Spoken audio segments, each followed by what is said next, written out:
Amados hermanos en el Señor, paz a vosotros.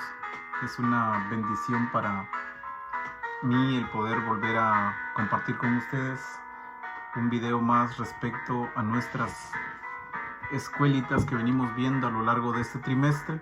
Y estamos viendo un trimestre muy hermoso que habla acerca del ser de nuestro Señor Jesucristo, el cual se titula Príncipe de Paz.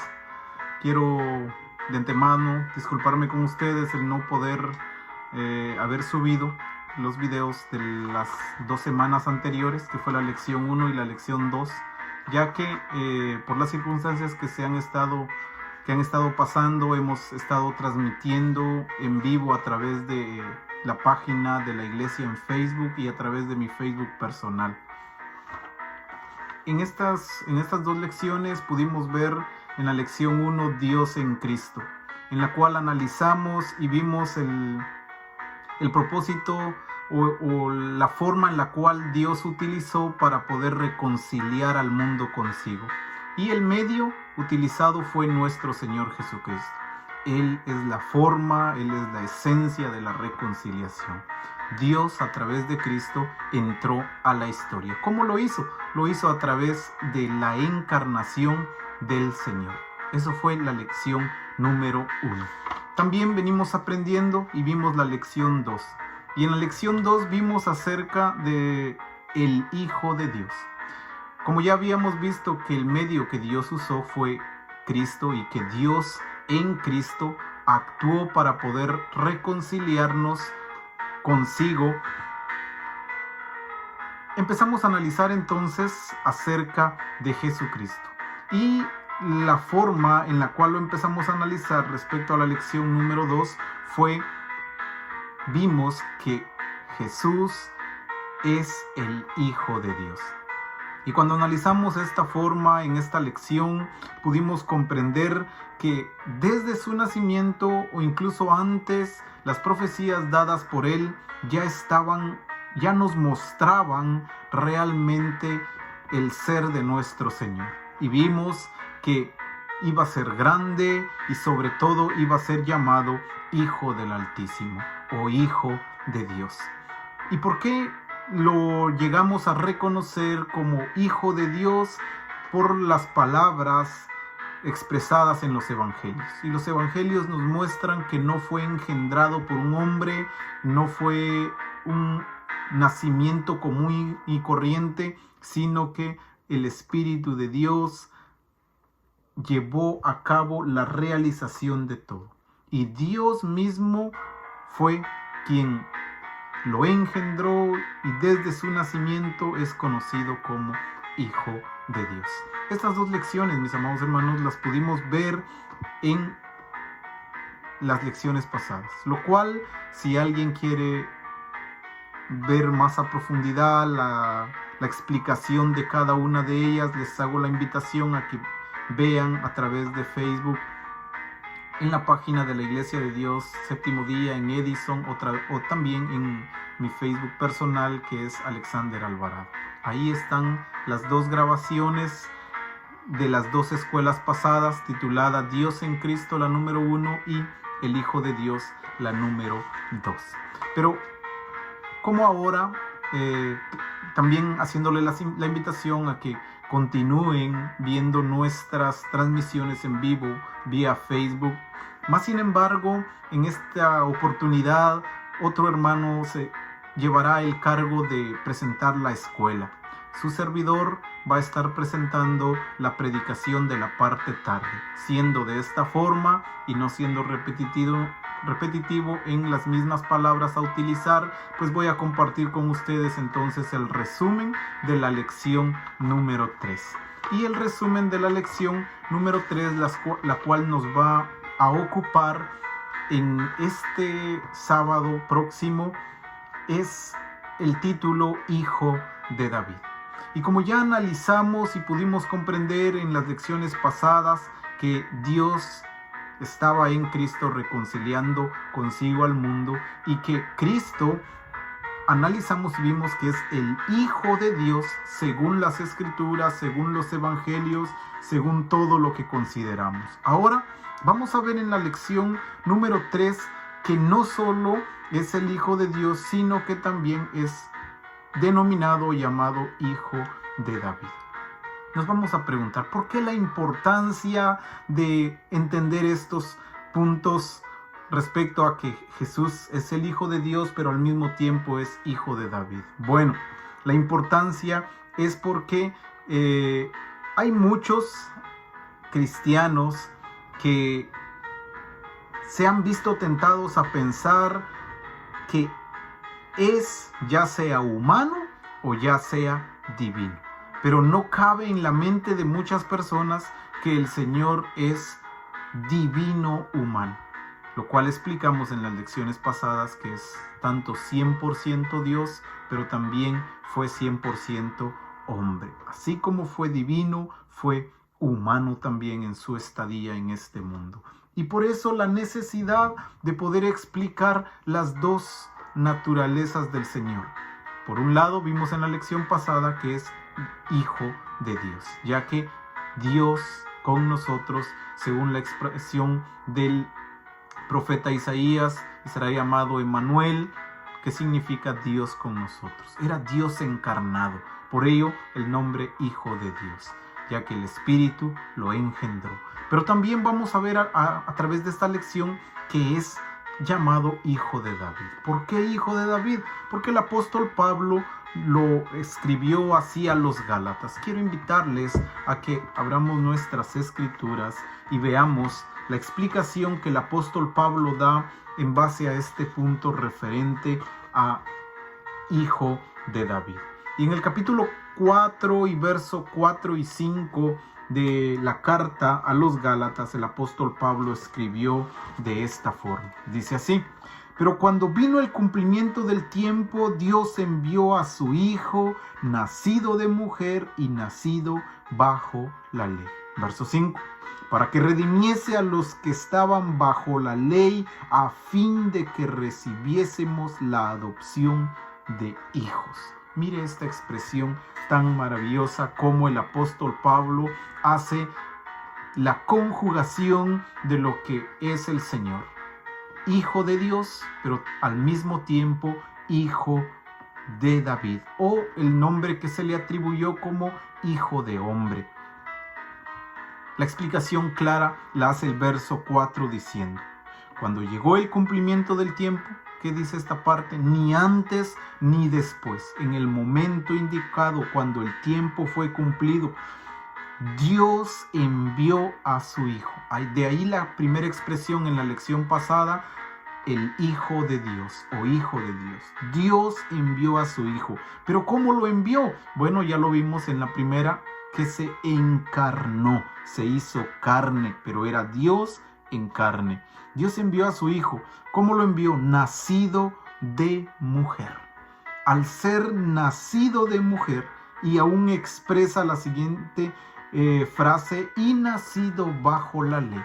Con esas dos expresiones nos aclara el apóstol Pablo entonces que así como es Hijo de Dios, también es Hijo de hombre, lo cual nos está mostrando que 100% es Dios, es divino, su naturaleza es divina, y al ser divina viene del Padre, pero también es humana, ya que nace de una mujer, y no solo nace de una mujer, sino nace bajo la ley. O sea, nace bajo todas las circunstancias de la ley. Pero, ¿cuál fue el propósito de un nacimiento como esto? Veamos el verso 5.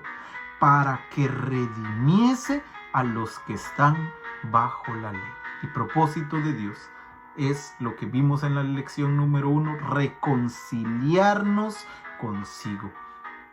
Y el medio es el Señor. Por eso el Señor vino siendo Hijo de Dios y también siendo Hijo de hombre o Hijo de David, como lo estamos viendo en esta lección. Para redimir a los que estaban bajo la ley, a fin de que recibiésemos la adopción de hijos. Ya vimos en la lección pasada que el propósito del Hijo de Dios, de la reconciliación, no es nada más que una nueva criatura. Lo que Dios quiere es formar nuevas criaturas, tal como lo mostró a través de su Hijo. Y entonces el apóstol Pablo en el verso 5 dice, a fin de que recibamos la adopción de hijos. Y el ser llamados hijos de Dios implica entonces que también seamos una nueva creación o que seamos nueva criatura. Desde ahí entonces el apóstol Pablo osa declarar este misterio. ¿Cómo es que Jesús es de la simiente de David en la carne y a la vez Hijo de Dios en el Espíritu? En nuestros tres aspectos que vamos a basarnos en esta lección, vamos a hablar de 4 palabras importantes. Vamos a hablar de Israel como un pueblo, pero no solo como un pueblo, sino como el mundo en general, como la humanidad. Vamos a hablar de Adán como el primer representante de la humanidad, pero también vamos a hablar de esa palabra representante, que es y qué será, que es alguien que toma el lugar de otro, dejando y comisionando para una labor. Y también vamos a hablar de una palabra llamada intercambio. ¿Qué es intercambio? Pues dar algo a cambio de algo más, o lo que conocemos como un cambio mutuo o también como un trueque. Esas son las 4 palabras en las cuales vamos a basar nuestra lección. Y tenemos 3 frases que completar. 3 responda. Jesús es la simiente de David, es la número 1. Jesús es la simiente de David en la carne y a la vez el Hijo de Dios por el Espíritu. Ya el apóstol Pablo nos dio gran parte de la explicación de este concepto.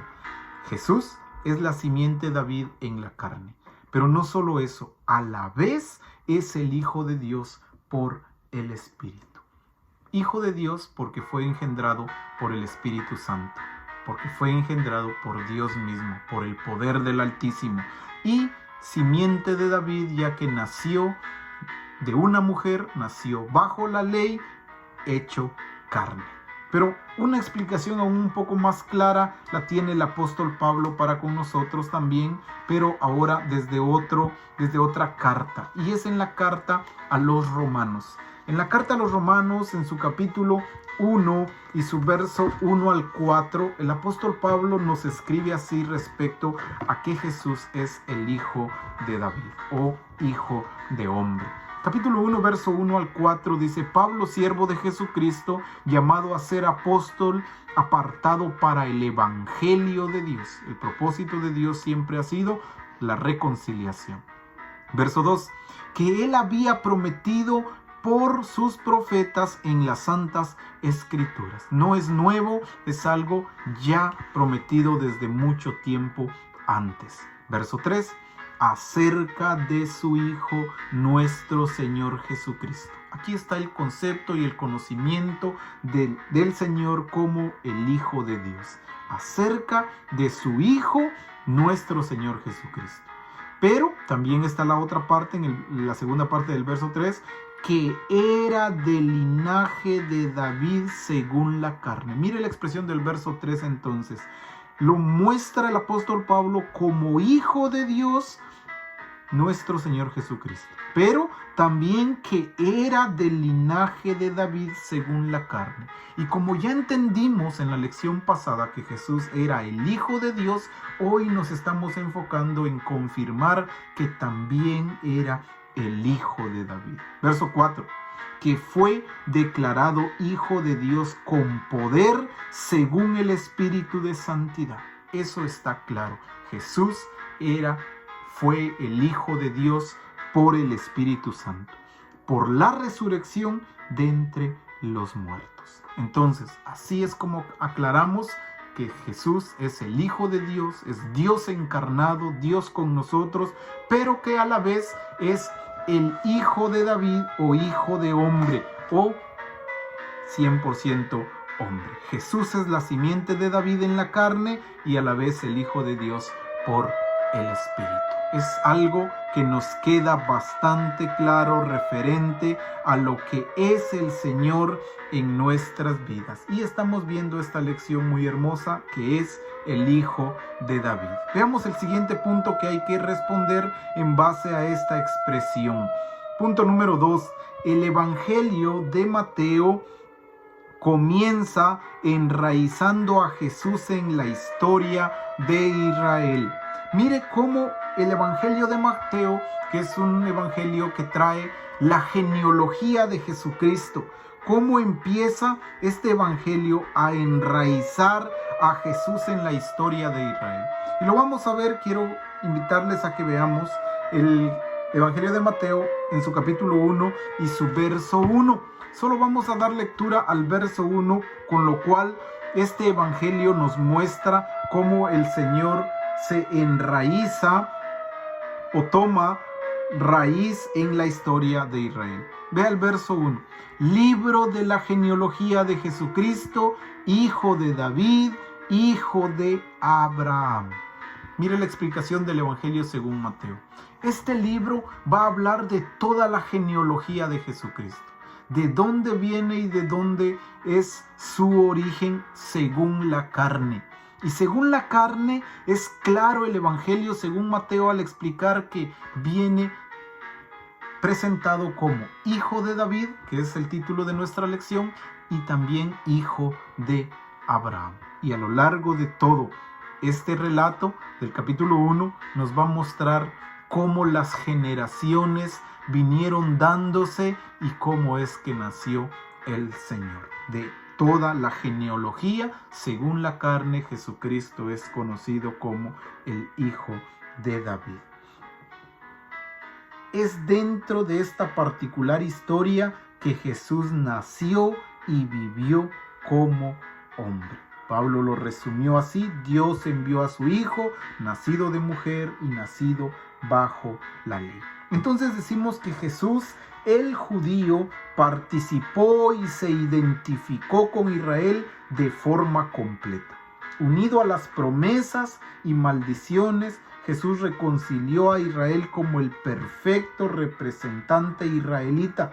Cristo, venciendo toda prueba y tentación, personificó la historia de ellos, pero sobre todo, y lo más importante, la restauró.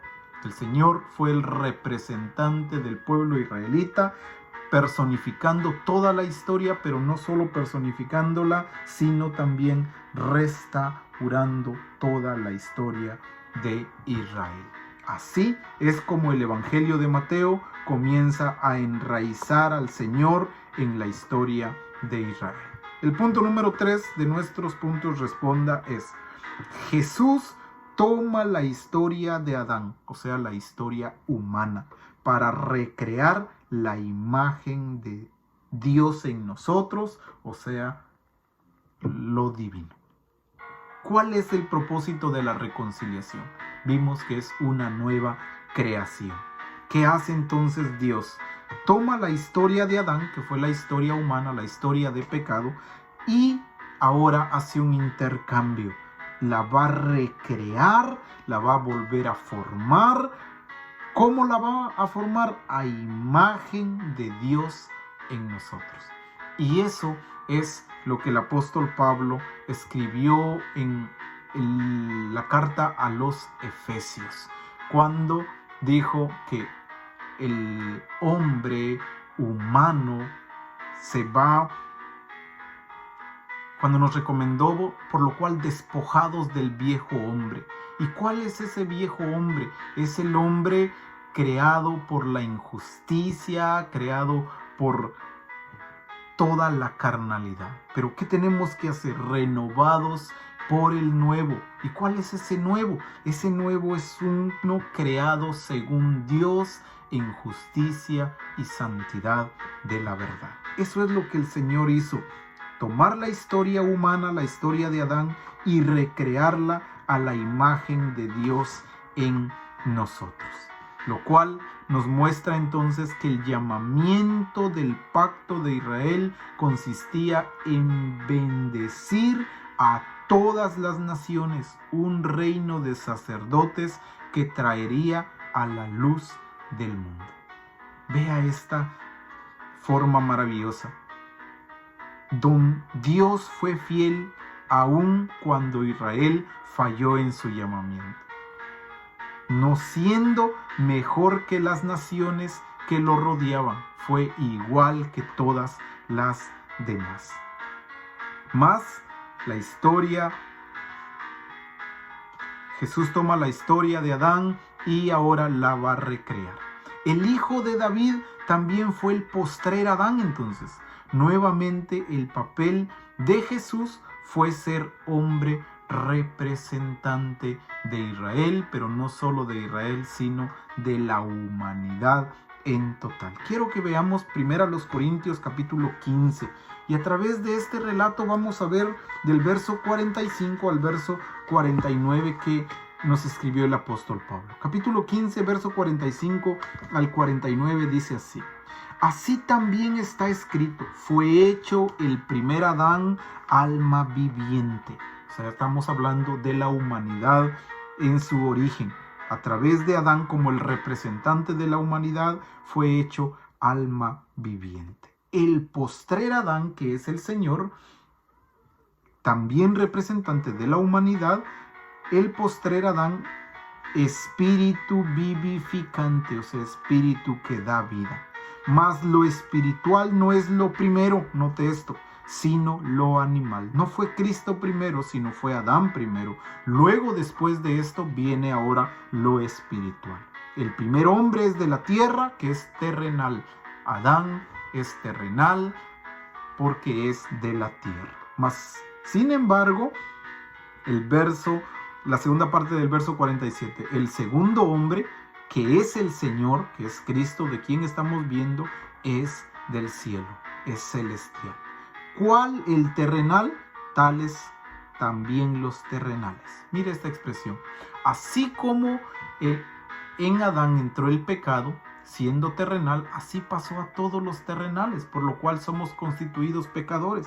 Pero, ¿cuál lo celestial? También los celestiales. ¿Qué quiere Dios? Una nueva criatura, que así como ahora la forma que el Señor vino a mostrar de una nueva creación, así seamos nosotros como hijos suyos. Y así como hemos traído la imagen del terrenal, la hemos arrastrado hasta el día de hoy, ahora traeremos también la imagen de lo celestial, la imagen del Señor. Jesús toma la historia de Adán para recrear la imagen de Dios en nosotros. Tenemos 3 preguntas que dar respuesta a ello. Pregunta número 1. ¿De qué manera presenta Mateo la larga historia de Israel y el lugar de Jesús en ella? ¿De qué manera la muestra? Bueno, inicia en el capítulo 1, donde ya nos introducimos del verso 1 al 17. No lo vamos a leer todo, pero sí sabemos las genealogías. Y aquí vienen mostrando todas las generaciones desde Abraham hasta el Señor Jesucristo. Damos lectura al verso 1. Libro de la genealogía de Jesucristo, hijo de David, hijo de Abraham. Y empieza en el verso 2. Abraham engendró a Isaac, Isaac a Jacob, Jacob a Judá, y así sucesivamente hasta el verso 6. Obed engendró a Isaí, Isaí engendró al rey David, el rey David engendró a Salomón, y así continúa hasta el verso 16. Jacob engendró de José, marido de María, de la cual nació Jesús llamado el Cristo. José venía de esa misma descendencia, de la tribu de Judá, del linaje de David y de la genealogía de Abraham. Y de ahí nació el Señor en la carne. Verso 17.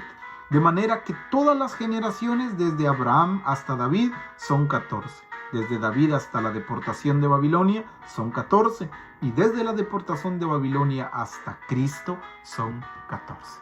El Evangelio de Mateo inicia en el verso 1 hablando acerca de la genealogía de Jesucristo. Y termina en el verso 17 hablando de la misma genealogía de Jesucristo. Es de esa manera en la cual el Evangelio presenta la larga historia de Israel y el lugar de Jesús en ella. Y note la importancia de esto, que la humanidad de Jesús a veces es crítica en esta obra de reconciliación divina. Hermanos, si el Señor no es hombre, no fue 100% humano, ¿cómo iba a poder restituir a la humanidad? Al ser el representante de la humanidad, fue humano como nosotros. Por eso es crucial, es fundamental, es importante esta historia. La historia de la humanidad del Señor Jesucristo. Y algo sorprendente como el evento de la presentación de Mateo nos muestra la forma en la cual la genealogía del Señor Jesucristo inicia desde el verso 1 y abarca toda la historia de Israel, en la cual está el mismo Señor, dando de esa manera, manifestando que tanto en el intermedio, cuando el pueblo era lleno de fe, ahí estaba el Señor, y cuando el pueblo era falto de fe, ahí estaba el Señor. Hasta el final también se manifestó el Señor en su venida. Esa es la línea de la genealogía en la carne del Señor. Así la presenta Mateo, iniciando con Jesús y finalizando con Jesús. La historia de Israel queda en medio. El capítulo combina el origen divino y el origen humano. Divino, ya que menciona que será llamado Emmanuel, lo cual es Dios con nosotros. Y humano, ya que menciona que será llamado Jesús, que es el Salvador, o quien iba a traer salvación. Pregunta número 2. ¿Qué es lo significativo acerca de Jesús como hombre, representante y como postrer Adán? ¿Qué es lo significativo? Bueno, el pensamiento representativo es algo predominante, ya que ve la fortuna de muchos atrapados en las acciones de un solo, que fue Adán. Toda la humanidad atada al pecado y a la muerte. Pero también va a mostrar la fortuna de muchos libertados por un hombre, que es el Señor Jesucristo. Luz y vida a toda la humanidad. Eso es lo significativo. ¿Cómo nos muestra eso? Nos muestra el apóstol Pablo hablando a los romanos en el capítulo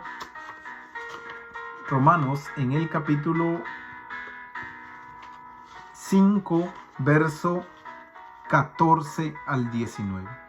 Y en estos textos el apóstol Pablo nos va a hacer la demostración de lo significativo que es Jesús como hombre representante de la humanidad de Israel y de el nuevo Adán.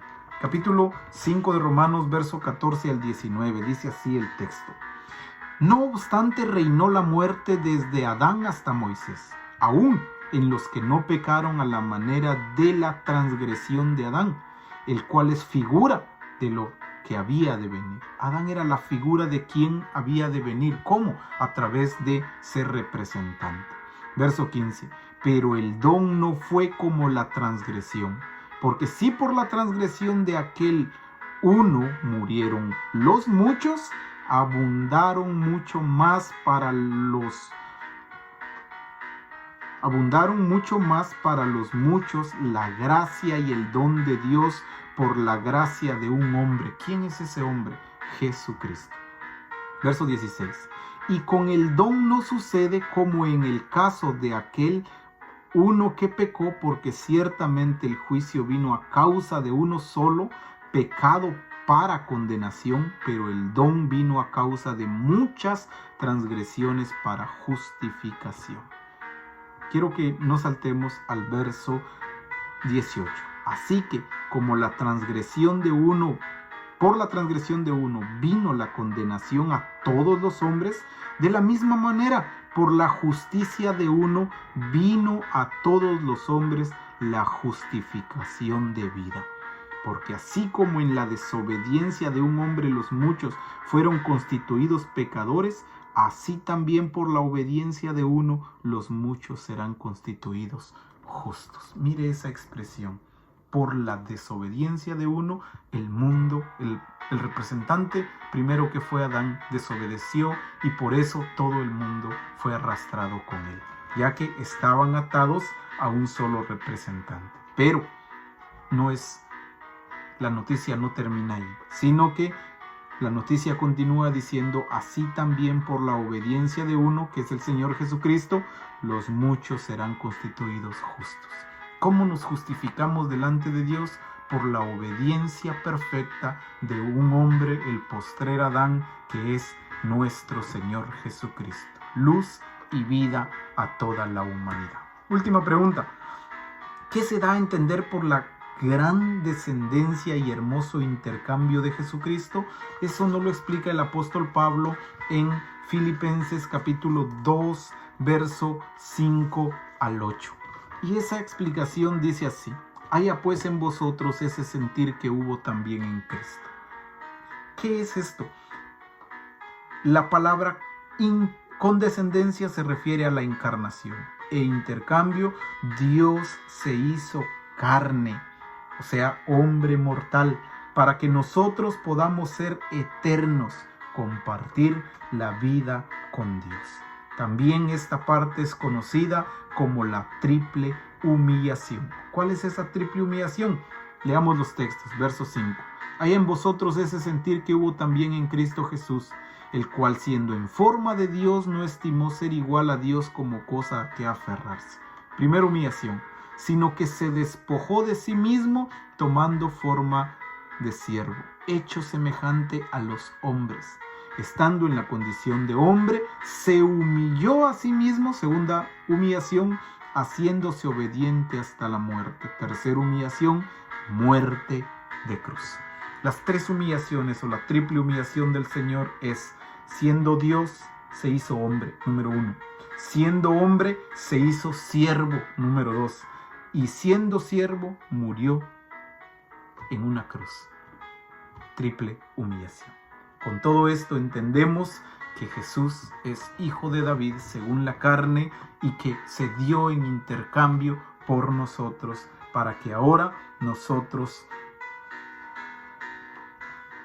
podamos ser eternos y compartir la vida con nuestro Dios. Ese es el propósito de la reconciliación. Resumiendo la lección en 4 palabras, Cristo es el representante de Adán y el intercambio de Israel por toda la humanidad.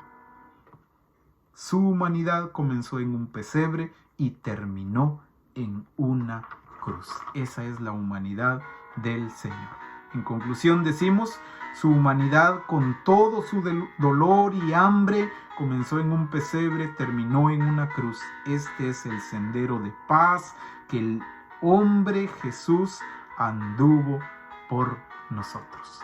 Por su humillación, por su humanidad y por su muerte en la cruz, es que ahora Él ha hecho posible la reconciliación de nosotros para con Dios, y que ahora nosotros seamos una nueva creación y poder compartir la vida con el Señor. Tal cual lo dice 2 de Corintios, capítulo 8, verso 9, que dice de esta forma. 2 de Corintios, capítulo 8, verso 9, dice así: porque ya conocéis la gracia de nuestro Señor Jesucristo, que por amor a vosotros se hizo pobre, siendo rico, para que vosotros con su pobreza fueses enriquecidos. Eso es lo que llamamos intercambio. Se dio por nosotros.